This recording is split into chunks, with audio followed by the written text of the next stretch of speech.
What a crazy week. I mean, I'm surprised that I had an up week, another up week in January. Finished the month strong. I have a total net worth of 318,471.31 on these combined accounts. As you can see, the week started off at, I can't go below that, about $314,000. So I'm up just about $4,000 in the week. And last like Wednesday, Thursday, and even part of Friday was pretty brutal in the market. So I'm doing it. I'm on the way to 400K. Take a look at this year to date. I started the year January 1st at 301, right? It's now February 1st. So in 30 days, I'm up $17,000. It's pretty awesome. Let me go in to show you exactly why I'm up. Year to date in the dividends portfolio. This is a portfolio I'm going to be actively working on more than doubling over the next 4 years. And really, the biggest stock that I have is the Schwab US Dividend Equity ETF.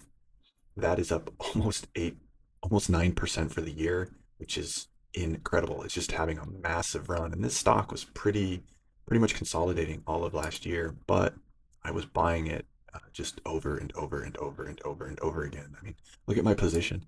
I have 1,462 shares of SCHD. So when this thing moves and it goes up 50 cents, that's close to $700, $750.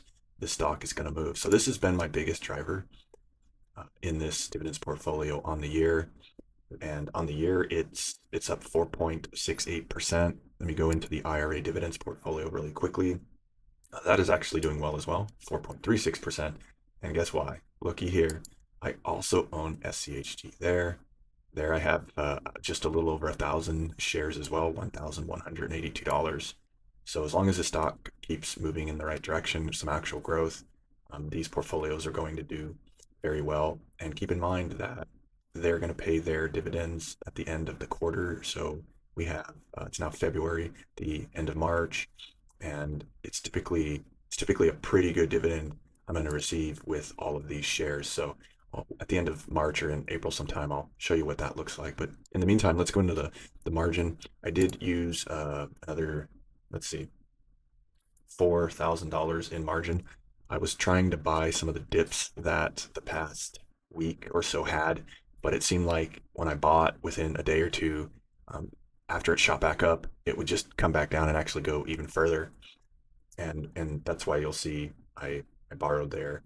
Margin health is 81%, as you'll recall earlier, or I'll show you a spreadsheet that shows it was 84%. So even though the I took out more on margin and the market kind of fluctuated a lot, I'm still up, which is a really good thing to be up when there's some downturn in the market. You all know silver, we all know gold, Bitcoin tanked.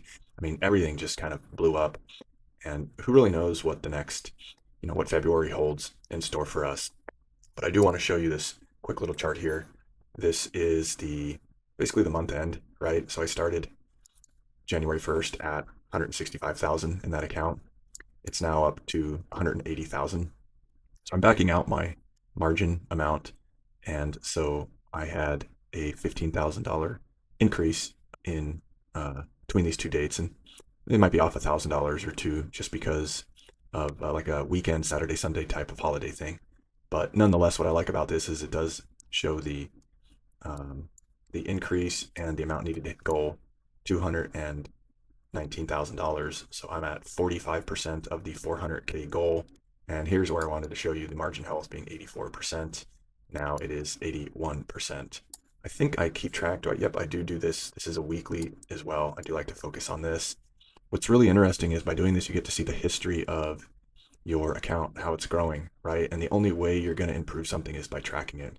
Whether it's working out, trying to increase strength, or losing weight, trying to lose pounds, or running, trying to get a better time. You have to track it. That way, Look where I started at the beginning of November. This account was 136. Now it's 180, and it's going to keep growing.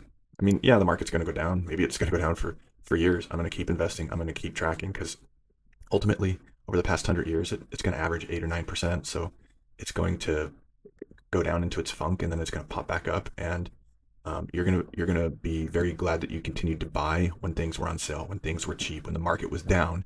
You will be glad you were buying, just like I did with SCHD last year. I'm glad I was buying throughout the year because I really believed in that ETF, even though last year was pretty bad for it. And now I'm starting to reap those rewards with the increase in stock price, and that's really helping out the portfolio. One thing I do want to show you is my total account balance, as you saw on M1. It's now 318. Basically, around the beginning of the year, it was right around 300K or so. So it's made a pretty big jump. But specifically, both those accounts joint, I'd like them to hit collectively 1 million. So I'm continuing to get a little closer to a third of that goal. As you can see, even with a jump of, let's see, here we go from 65. So a $15,000 gain only moves the needle about 1.5%. So that's because I'm still kind of far off from that million, but I'm going to keep working towards that first goal of getting a third of the way there, and then we'll see about getting halfway there, etc. But the whole point is start, get your money in the markets. Don't buy individual stocks is my suggestion. I'm not a personal advisor. This is for entertainment purposes only.